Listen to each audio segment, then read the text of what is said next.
Welcome to the TCM Teach Podcast, the podcast designed exclusively for acupuncturists and Chinese medicine herbalists who want to build thriving, sustainable businesses. So who am I? I'm Matthew Zabi-Smith. I'm a licensed acupuncturist, herbalist, professor, entrepreneur. And as social media becomes louder and more crowded, many practitioners start wondering about longer form platforms like podcasting and YouTube. So is it worth it? Do I need a big audience? And is long form content even relevant for a local clinic? So today, we're breaking this down clearly and honestly. We'll talk about when podcasting or YouTube makes sense for an acupuncturist, when it doesn't, and how to use long form content in a way that builds authority without draining your time or energy. If you've been curious about starting a podcast or a YouTube channel, or are unsure whether it's a distraction, then this episode is for you. So let's get started right after my disclaimer. Please remember, I am simply a practitioner here to support you on your journey. The information shared in this podcast is intended for educational and learning purposes only. It should not be taken as professional, legal, or financial advice. For guidance specific to your business, please consult with the appropriate licensed professional. Thank you. So, let's dive in.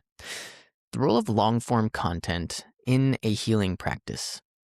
Podcasting and YouTube, they're not growth hacks. And you would know that I know something about that, being a podcaster and YouTuber, aka I have a podcast and I have a YouTube. Yippee, I get the title. Ultimately, I'm a practitioner, entrepreneur, the whole intro that I give you beforehand. The idea here is they are authority building platforms. So, for example, I'll use myself as an example because this is somewhat applicable just outside of a clinic. It's an authority building platform. A lot of you found me either through social media posts or in-person interactions. Maybe you were even my student. The idea here is I am showing up to help you with business through my podcast and YouTube and et cetera, et cetera. The idea here is long-form content relating to patients for you. So how would that work? So I gave you an example of here's what I'm doing, here's how I'm showing up with long-form content. But let's relate it to you as the practitioner. So long-form content will allow patients to spend some time with you without spending time with you.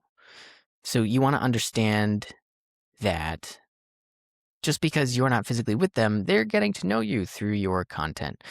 They're getting to know if they like the things that are on your mind and how you speak and how you sound and how you act and how your shen looks through your eyes to the camera.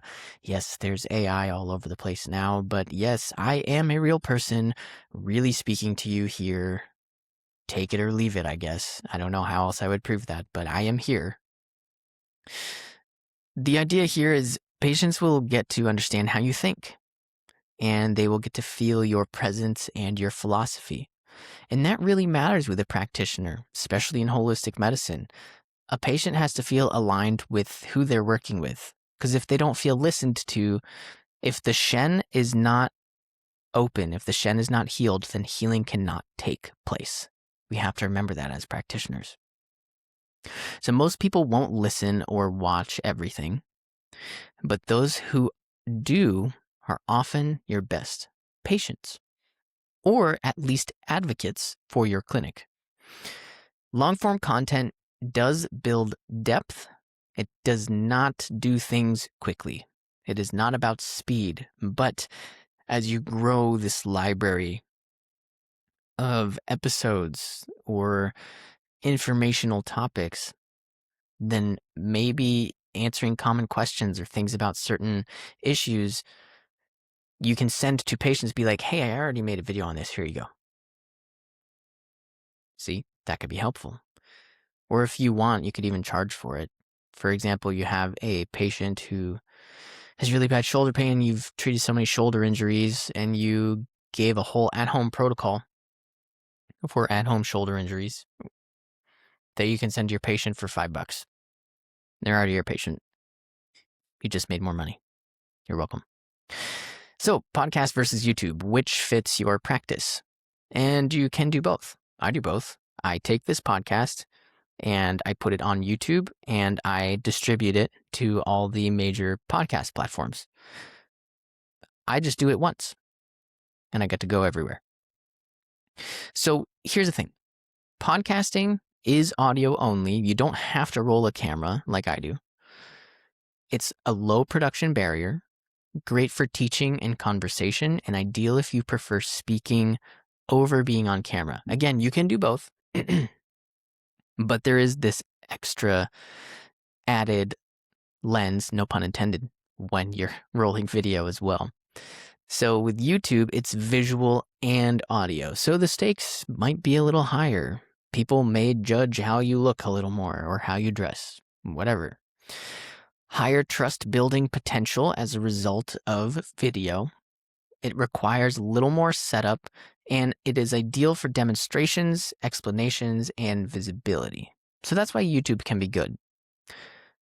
The key takeaway, however, is you want to choose the platform that fits your communication style. And again, do not worry about trends. We don't care about trends. We don't need to worry about trends, okay? Just throw that out the window. You're here to do what you're doing, to get people in your clinic, to build your practice, to help people feel good. So, who podcasting and YouTube are actually for? Long-form platforms are going to work best if you enjoy teaching. I enjoy teaching. I like teaching students. I like teaching you here on my podcast. I like teaching patients. I like teaching practitioners. I'm a strength coach even outside of this. I like strength coaching. I like teaching. It's in my blood. I used to even be a 4th grade teacher before I even studied Chinese medicine. So I like teaching. You think out loud well. I do this all the time.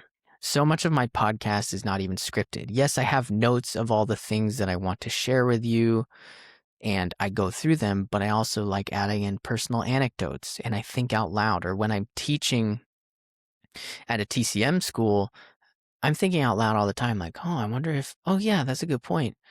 And working collaboratively with my students, even if I am the one teaching. You value depth over reach. Not everyone's going to watch your content. For example, I had sent out a 12 email blast to subscribers in a different aspect of business. And I did lose subscribers from that, but I also got to see the consistent people that read every single email. And that's how you can find your true niche, your true audience, or your true fans, depending on what it is. Because when people aren't going to buy, they're just taking up space. When people aren't going to book into your clinic, they're just taking up space. Let them go. And that could be hard on the ego, or like, oh, they don't love me. I must have offended them, whatever. Like, it's okay. They just didn't want you in their inbox anymore. I have to remind myself that all the time too. So don't worry about it. It's just part of life. You want to build long-term authority. Picture yourself now. Picture yourself as you're building this huge library of content. People will recognize you as the authority based on what you create, based on what you talk about. Long form is not ideal, however. Like podcasting, YouTube is not ideal if you're seeking quick patient volume and you dislike repetition and you don't have consistency available in your schedule.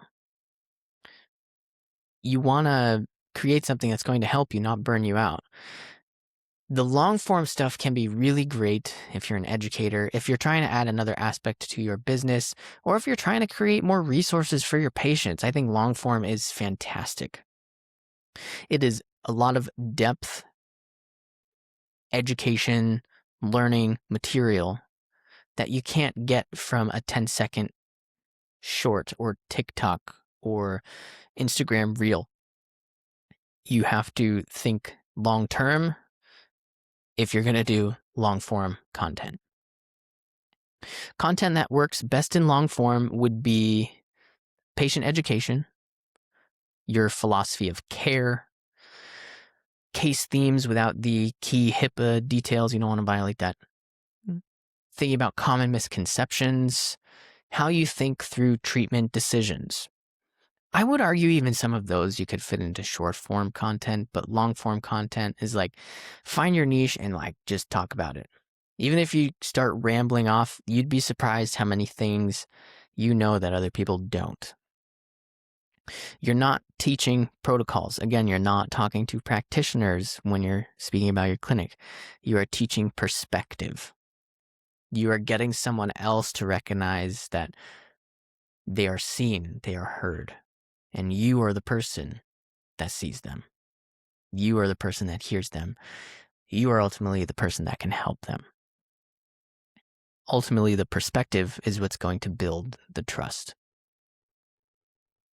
In TCM, we know wisdom unfolds over time. You could say it's one of the most ultimate long forms of medicine ever because it's been thousands of years.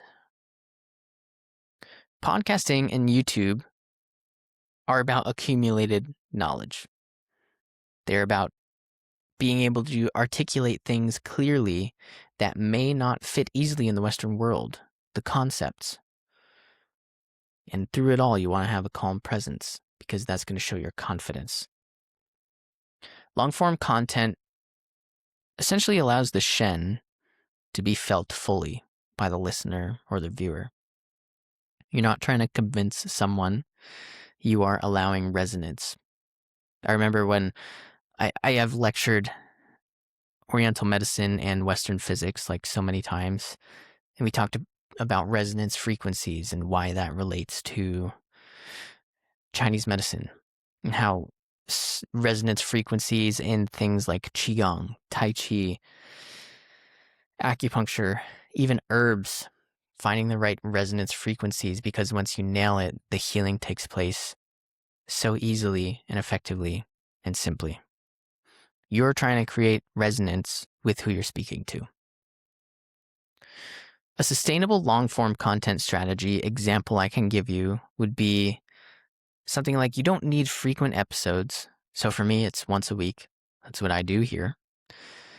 Healthy starting points are like one podcast episode every even 2 to 4 weeks. If you're busy in your clinic, if you got a lot of things for setup or whatever you do, just create a schedule and stick to it, even on the days you don't want to do it. You could even do one YouTube video per month. If it's a good video, if it's informative, great. You got 12 videos by the end of the year. You want to do it every week, you got 52 videos by the end of the year. Awesome. You can also batch recordings when possible too, if they're a little shorter, and you can repurpose long-form content. I love repurposing long-form content. I repurpose these recordings into short-form content, which is what shows up on my Instagram, Facebook, TikTok, and YouTube Shorts. And the long form shows up on my YouTube channel and distributed through the podcast platforms. So you can batch, which is awesome, batch record. You can repurpose long form content. So it turns into social media clips. You can turn it into blog posts. You can turn it into email newsletters, whatever you want to do. And one piece of content can support an entire ecosystem. One of the key downfalls that a lot of people run into who, for example, are just following the influencer trends are they're constantly burning out because they're making something new every day, and that's like their job. But if it's just one teeny tiny bit of your marketing or your product or your business, you don't have time for that. So keep that in mind and move on. Podcasting and YouTube ultimately help pre-qualify patients, reduce explanation fatigue, improve patient compliance, and attract aligned referrals. Sound familiar? They're not about going viral. They are about clarity and trust. You just want people to be able to trust you because you're clear with what you're saying. So the right listeners ultimately can become your best patients, or they can be the patients that you help the most if you make certain content for them specifically. For example, the shoulder example that I gave earlier. So podcasting and YouTube are not required. Okay, they're not required to build a successful acupuncture practice. But when chosen intentionally, they can become powerful tools for teaching, connection, and authority. So just like in clinical practice, long-term results come from consistency, alignment, and patience. So if you're interested in using long-form content to build authority without burning out, I walk through this in more depth inside the TCM Teach membership on Patreon in the Practitioner Hub section. So that includes platform selection guidance, content planning frameworks, and sustainable publishing rhythms. So in our next episode, we will be diving into building an email list and why that's your number one asset.